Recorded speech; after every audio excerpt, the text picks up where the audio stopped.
Sorting లేకుండా second largest నెంబర్‌ని ఎలా ఫైండ్ చేయాలో తెలుసుకుందామా? ఇప్పుడు మనం ఇన్‌పుట్‌లో ఒక అరే అయితే తీసుకున్నాం. 12, 45, 15, 19 అండ్ 34 అని. దాంట్లో సెకండ్ లార్జెస్ట్ ఏంటి? 45. ఇప్పుడు మనం ప్రోగ్రామ్ ఎలా రాయాలో చూద్దాం. ఫస్ట్ మనం ఒక అరే అయితే తీసుకున్నాం. ఇప్పుడు మనం largest equal to -1 and second largest equal to -1 అని తీసుకున్నాం. For I in range of length of అరే అంటే మన లూప్ అయితే వేస్తున్నాం అరే డాట్ లెంత్ వరకు. ఇఫ్ అరే of I is greater then largest అంటే ఏంటి?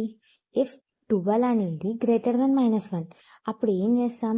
లార్జెస్ట్లో ఉన్నది అనేది సెకండ్ లార్జెస్ట్కి షిఫ్ట్ చేస్తాం. Then largest equal to array of I. Else if ఇలా కాకపోతే ఏం చేస్తామంటే array of I is greater than larger and array of I is less than second largest అలా చెక్ చేస్తామన్నమాట. ఆ కండిషన్ ట్రూ అయితే మనం second largest equal to array of అయితే ఇస్తాం. ఇప్పుడు మనం ప్రింట్ చేస్తే మనకేంటి 45 అయితే వస్తుంది. Do follow for next video.